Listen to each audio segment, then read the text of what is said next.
안녕하세요, 리트리입니다. 오늘은 취득세 중과 없는 정비사업 투자 방법에 대해 알아보려고 하는데요. 우리가 투자하는 데 있어서 특히 다주택자분들은 취득세 중과가 새로운 투자를 고려하는데 굉장히 큰 허들이 되고 있죠. 그래서 오늘은 취득세 중과 없이 정비사업 물건을 투자할 수 있는 방법에 대해 말씀드리려고 합니다.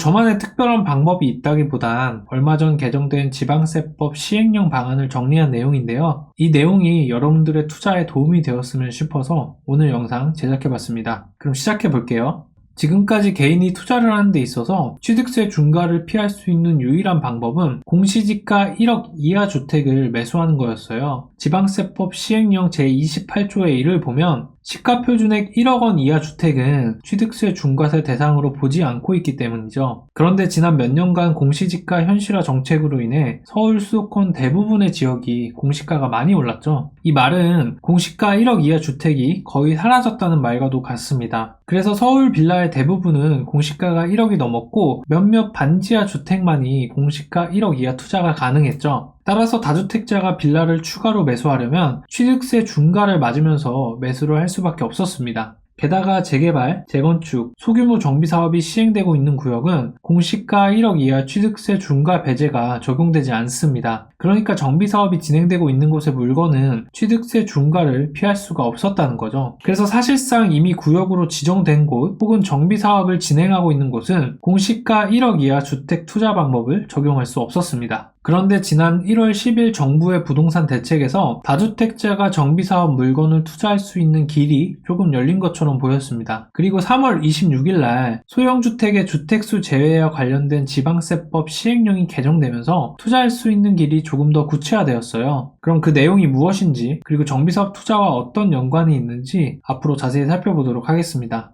제도의 골자는 이렇습니다. 다양한 유형의 주택 공급 활성화 그리고 주택시장 안정화 지원을 위해 요건에 해당하는 주택을 구입하는 경우 기존 주택수를 기준으로 취득세율을 산정하고 향후 다른 주택 취득 시 보유 주택수에서 제외한다고 합니다. 그러니까 매수할 때는 기존 주택수를 기준으로 취득세율을 산정하기 때문에 추가 중과세를 우리가 피할 수 있는 거고, 또 이번 대책으로 취득한 주택은 앞으로 보유 주택수에서도 제외한다는 거죠. 그럼 다음 장에서 이에 대해 조금 더 자세한 내용을 알아보도록 하겠습니다. 먼저 소형 신축 주택인데요. 총 4가지 요건에 맞는 주택을 최초 유상승계 취득할 경우, 그러니까 신규 취득할 경우에 앞서 말씀드린 기존 주택수 기준으로 취득세를 산정하게 되고 이후 보유 주택수에서 제외하게 됩니다. 자세한 요건을 살펴볼게요. 먼저 주택 유형은 다가구, 연립, 다세대주택, 도시형 생활주택, 오피스텔 중 하나여야 합니다. 그리고 면적은 전용 60제곱미터 이하 주택만, 취득 가액은 수도권은 6억 원 이하, 비수도권은 3억 원 이하인 물건만 요건을 충족할 수 있고, 준공은 2024년 1월 10일부터 2025년 12월 30일까지 준공된 것만 해당됩니다. 따라서 이 4가지 요건을 모두 충족하는 주택을 최초 유상승계 취득할 경우 우리는 주택수 기준 취득세 산정과 보유시 주택수 제외 인센티브를 받을 수 있게 됩니다. 그럼 이걸 예를 들어서 한번 살펴볼게요. 자, 기존에 주택을 2개 보유하고 있는 갑순이가 있다고 우리가 가정을 해볼게요. 이 갑순이가 이번 정책을 보고 신규 주택을 매수하기로 결심한 거예요. 어떤 주택이냐? 정비사업 예정지에 포함되어 있는 전용 50제곱미터짜리 신축 빌라를 5억 원에 매수한대요. 그리고 이 지역은 비조정 대상 지역에 해당합니다. 그러면 갑순이가 신규 주택을 취득할 때 내야 될 취득세율은 과연 몇 %가 될까요?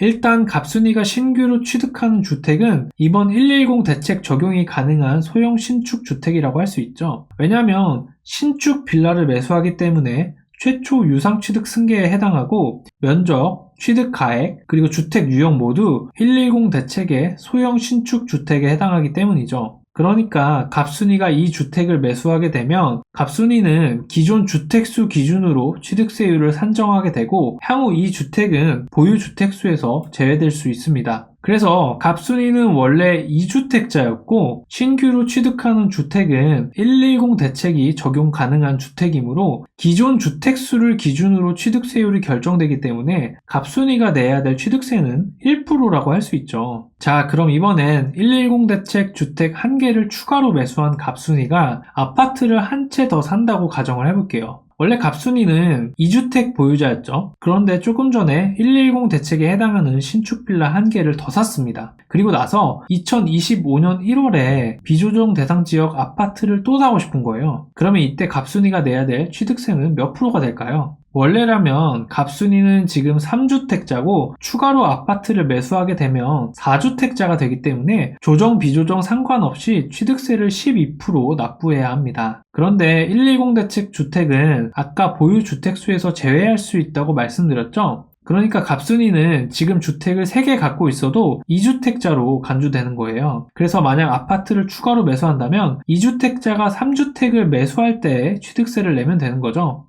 따라서 갑순이는 비조정 대상 지역 아파트를 추가 매수하는 것이므로 취득세를 8%만 내면 됩니다. 다만 여기서 주의할 점은 110 대책의 주택이 보유 주택수에서 제외되는 건 2026년 12월 31일까지 한시적으로 적용된다는 것입니다. 그러니까 만약 추가로 주택을 매수하려면 우리가 매수 시기를 잘 정해야겠죠. 그런데 소형 신축 주택은 말 그대로 신축된 주택이에요. 이런 신축 주택은 정비사업을 진행하고 있거나 혹은 권리산정 기준일이 정해진 정비사업 후보지에는 나타날 수 없겠죠. 왜냐하면 정비구역이 지정된 곳은 신규 주택 건설이 불가능하고 권리산정 기준일이 정해진 곳들은 신축 주택을 지을 경우 현금 청산 대상자에 해당되기 때문이죠. 따라서 소형 신축 주택을 통한 투자는 정비사업 예정지 투자만 가능합니다. 이미 진행되고 있는 곳들은 소형 신축 주택을 통해서 투자를 하기가 어렵다는 얘기죠. 다시 말하면 투자의 범위가 조금 제한된다는 말입니다. 그렇지만 소형 기축주택은 조금 다릅니다. 우리가 이번에 알아볼 것은 소형 기축주택에 해당하는 정책입니다. 이 소형 기축주택이라는 건 이미 지어진 주택들을 말하죠. 그러니까 이미 지어져 있는 주택 중에서 지금 보시는 이 4가지 요건에 맞는 주택을 매매할 경우 110 대책 적용이 가능한 주택이 돼서 기존 주택수를 기준으로 취득세를 산정하게 되고 또 보유 주택수에서도 제외됩니다. 자세한 요건을 한번 살펴볼게요. 먼저 주택 유형은 다가구, 연립, 다세대, 도시형 생활주택, 오피스텔 중 하나여야 합니다. 그리고 면적은 전용 60제곱미터 이하 주택만, 취득 가액은 수도권 6억 원 이하, 비수도권 3억 원 이하만 요건을 충족할 수 있습니다. 그리고 소형 신축 주택과 가장 크게 다른 점은 기축 주택의 경우 매매하고 나서 60일 이내에 임대사업자 등록과 해당 주택을 임대물건으로 등록해야 된다는 거죠. 지금 현재 민간 임대사업자는 장기 임대밖에 없어서 10년간 임대사업자 지위를 유지해야 합니다. 110 대책에서 6년짜리 단기 임대 등록 제도를 도입하고자 했지만 이는 법 개정 사안으로 현재 국회에 계류 중에 있고 이번 총선에서 거대 야당이 다시 집권한 만큼 이 법안 통과의 여부가 불투명한 상황입니다. 그래서 소형 기축주택을 매수하고 110 대책 적용이 가능한 주택으로 되려면 10년짜리 임대사업자를 등록해야 하는 큰 단점이 있습니다. 그럼에도 불구하고 정비사업 구역 내 물건을 매수하고 빠른 시일 내에 철거까지 사업이 진행된다면 임대 의무기간 10년을 다 채우지 않아도 임대 기간이 종료되기 때문에 조금 더 이른 시일 내에 임대사업자 의무에서 해방될 수 있으며 취득세 중과도 우리가 함께 피할 수 있게 되겠죠. 자, 그럼 다시 한번 예시를 들어서 설명드려 볼게요. 주택을 2개 보유하고 있던 갑돌이가 이번 대책을 보고 나서 비조정 대상 지역에 있는 정비사업 구역 내 기축 빌라를 매수하고 싶어졌어요. 그 기축 빌라는 전용 50제곱미터, 가격은 4억짜리였습니다. 그럼 갑돌이가 이 주택을 매수하고 나서 임대주택으로 등록하면 취득세를 몇 프로 내야 될까요? 먼저 갑돌이는 이미 2주택자인데 여기서 주택을 1개 더 매수하게 되는 거죠. 그런데 추가 매수한 주택이 110 대책 중 소형 기축주택에 해당하기 때문에 주택을 취득할 때 기존 주택수를 기준으로 취득세율이 정해지게 됩니다. 현재 갑돌이는 2개의 보유주택을 보유하고 있죠. 그러니까 110 대책에 해당하는 소형 기축빌라를 추가로 매수하게 되면 비조정 대상 지역 2주택 취득세율인 1%가 적용됩니다. 만약 갑돌이가 소형 기축주택 3채를 더 매수해도 취득세율은 1%가 됩니다. 요건에 해당하는 주택을 여러 채 매수해도 모두 주택수에서 제외되기 때문이죠. 단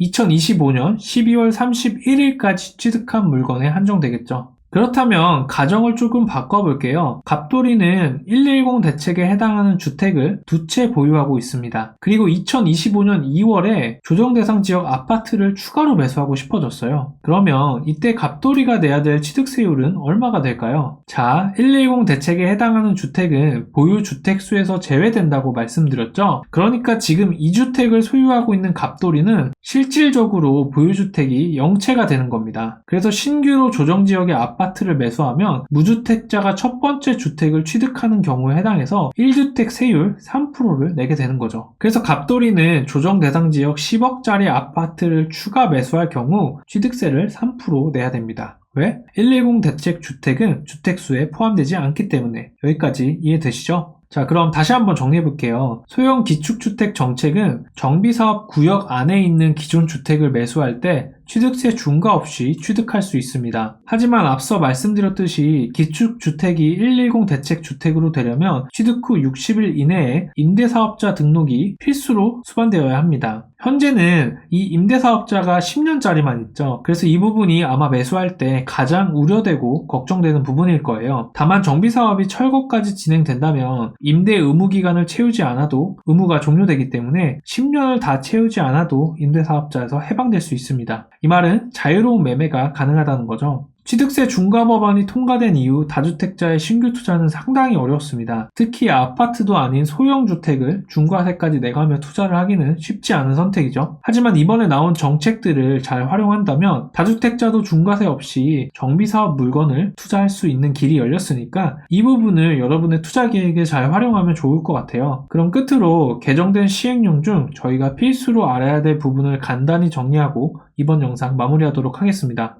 자, 첫 번째, 110 대책에 해당하는 주택이 되려면 취득 시기는 2024년 1월 10일부터 25년 12월 31일까지 취득을 하셔야 합니다. 그리고 취득의 시기는 잔금 지급일 기준으로 판단합니다. 두 번째, 주택수 제외 유효기간은 2026년 12월 31일까지 한시적이라고 해요. 그 이후 연장 여부는 부동산 시장 동향이나 정책 여건을 고려해서 재검토할 예정입니다. 세 번째, 상속이나 증여로 주택을 받는 경우 110 대책에 해당하는 주택이 될 수 없습니다. 오직 유상승계 취득을 하는 경우에만 110 대책에 해당하는 주택이 될 수 있습니다. 네 번째, 기축주택 유상승계 취득이라는 건 유상거래, 그러니까 매매나 경공매를 원인으로 취득하는 주택을 말합니다. 앞서 살펴봤지만 상속이나 증여는 해당되지 않습니다. 다섯 번째, 임대사업자 등록 시기는 주택을 취득한 날부터 60일 이내에만 등록하면 돼요. 그래서 주택을 취득할 당시에 임대사업자가 아니라도 60일 이내에만 등록한다면 그 주택은 110 대책에 해당하는 주택이 될 수 있습니다. 여섯 번째, 이번 시행령 개정안은 개인의 주택 취득 시에만 해당하고 법인은 해당하지 않습니다. 그러니까 법인은 주택수와 관계없이 12%의 세율을 내야 되는 거죠. 자, 여기까지가 오늘 준비한 내용입니다. 오늘 우리는 110 대책의 지방세법 시행령을 활용한 취득세 중과 없이 정비사업 물건을 투자하는 방법에 대해 알아봤습니다. 소형 신축주택 그리고 소형 기축주택 요건에 맞는 물건을 매수하면 정비사업 예정지 혹은 정비사업 구역의 물건을 취득세 중과 없이 투자할 수 있었어요. 게다가 보유 주택수에서 제외되니 향후 다양한 매수 전략을 세울 수도 있고요. 이 정책을 어떻게 활용할 수 있는지는 개개인별로 굉장히 다를 거예요. 개인별 주택 보유 현황이나 미래 투자 계획이 모두 다 다르니까요. 다만 취득세 중과로 허들이 높았던 정비사업 물건들을 다주택자가 투자할 수 있는 방법이 생긴 거니까 이를 잘 활용하셔서 여러분들의 투자에 도움이 되셨으면 합니다. 그럼 오늘 영상 여기까지 할게요. 감사합니다.